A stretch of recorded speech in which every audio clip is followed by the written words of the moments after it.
Okay, so moving on to our herb for the week. Today's hormone health herb is stinging nettle.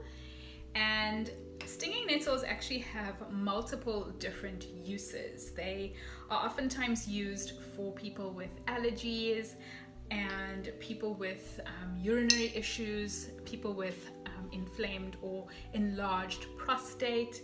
But the reason why I wanted to talk about stinging nettles today is because stinging nettles are a great source of iron, and we just spoke about iron deficiency anemia. So one of the questions you may have is around supplementing, and I always suggest that you get your iron levels tested formally and get advice from your doctor as to whether or not you actually need to be on an iron supplement.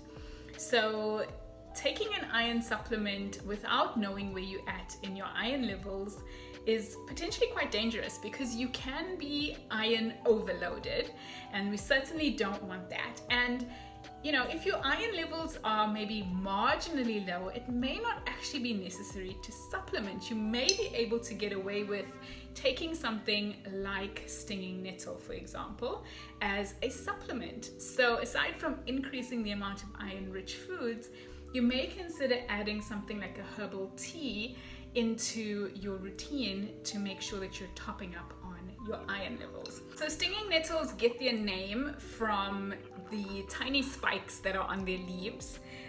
They're like these fine hair-like projections on the leaves of the stinging nettles, and they actually can cause like an irritation or like a scratching or stinging sensation if you rub up against them. So interestingly, stinging nettles contain quite a few vitamins: vitamin C, vitamin A, vitamin K, and some of the B vitamins. They also contain all amino acids, which is quite rare for a plant-based food. They're also a rich source of iron, as well as sodium, potassium, and importantly magnesium, which is one of my all-time favorite supplements for any period problem. So aside from using stinging nettles to supplement and boost your iron levels, they're also anti-inflammatory, and they can also help in people who have seasonal allergies. So things like sinusitis and conjunctivitis, so itchy eyes, itchy nose, hay fever, stinging nettles can be really helpful for those types of conditions. People also with urinary issues, so people, as I mentioned, with inflamed or enlarged prostate may benefit from using stinging nettles as a supplement, but also people who may have things like kidney stones or just recurrent urinary tract infections or inflammation.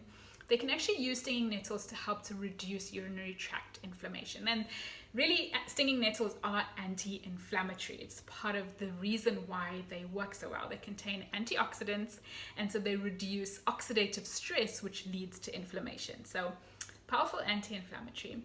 They also help to regulate things like your blood pressure, so they help to reduce high blood pressure, and they also help to stabilize your blood sugar levels.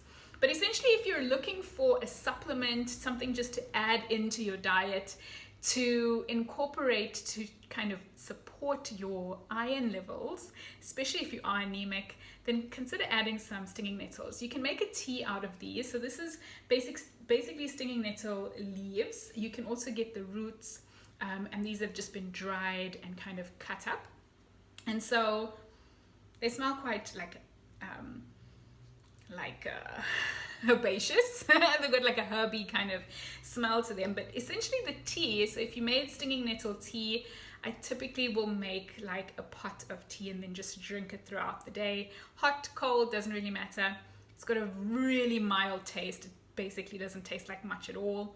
But a few cups of stinging nettle tea throughout the day. If you are a tea person and if you are into herbs and supplementing, then check out stinging nettle.